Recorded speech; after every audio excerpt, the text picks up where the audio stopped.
இயேசு கிறிஸ்துவின் இனிய நாமத்தில் உங்களை அன்போடு கூட வாழ்த்துகிறோம். இந்த நாளிலே நாம் கிறிஸ்மஸ் 25ஆம் தேதி நாம் கொண்டாட இருக்கிறோம். அந்த நாளிலே நாம் ஒருவரை ஒருவர் வாழ்த்துவோம். ஆகவே நாங்களும் உங்களை அட்வான்ஸாக இயேசு கிறிஸ்துவின் இனிய நாமத்திலே உங்களுக்கு கிறிஸ்மஸ் வாழ்த்துதலையும் புத்தாண்டு வாழ்த்துதலையும் அன்போடு கூட தெரிவித்துக் கொள்கிறோம். இந்த நாளிலே நாம் யூடியூப்பில் அநேக விசுவாசிகள், அநேக ஊழியக்காரர்கள் கிறிஸ்மஸை கொண்டாடலாமா கொண்டாடக்கூடாதா என்றெல்லாம் சிந்தித்து கொண்டிருக்கும் பொழுது நாம் இந்த 2 காரியத்திற்கு நடுவாக இருந்து பொதுவான ஒரு வேத வசனத்தின் அடிப்படையிலே ஒரு மனிதன் தேவனை குறித்து அறிந்து கொள்ள வேண்டுமேயானால் 3 முக்கியமான காரியத்தை அவன் அறிந்திருக்க வேண்டும். அவன் வாழ்நாளில் இதை அறியாதபடி இருக்கக்கூடாது என்பதற்காகத்தான் முதலாவது அவருடைய பிறப்பை குறித்து அறிந்திருக்க வேண்டும், 2வது அவருடைய மரணத்தை குறித்து அறிந்திருக்க வேண்டும், 3வது அவருடைய உயிர்த்தெழுதலை குறித்து அறிந்திருக்க வேண்டும்.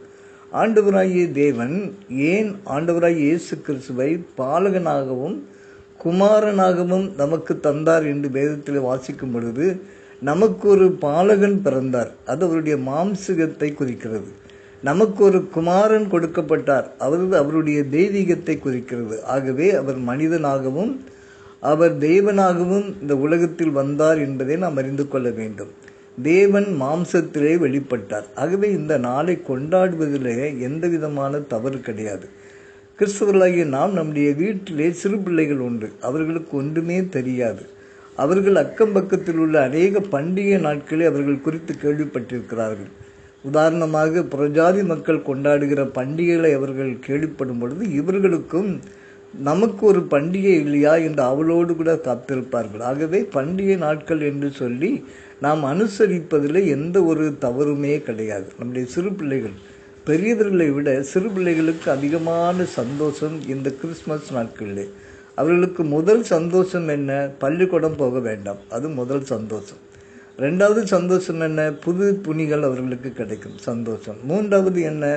நல்ல பலகாரங்கள் அவர்களுக்கு கிடைக்கும். ஆகவே இந்த நாளில் இந்த சிறு பிள்ளைகள் இந்த பண்டிகை நாட்களை அவளோடு கூட எதிர்பார்த்து கொண்டிருப்பார்கள். ஆகவே அருமையானவர்களே, ஒவ்வொரு தேவனுடைய பிள்ளைகளும் அதை அனுசரிக்கக்கூடாத என்ற கேள்விக்கு நேராய் போகாதபடி அவருடைய அருமையான பிறப்பை நாம் ஒவ்வொரு நாளும் ஆவிக்குரிய ரீதியாக அறிந்து கொள்ள வேண்டும்.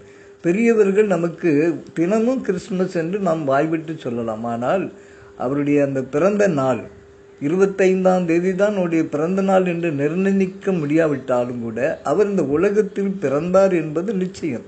சரித்திரக்காரர்கள் சரித்திரம் எழுதும் பொழுது கிறிஸ்துவுக்கு முன் கிறிஸ்துவுக்கு பின் என்று எழுதியிருக்கிறார்கள். ஆகவே இயேசு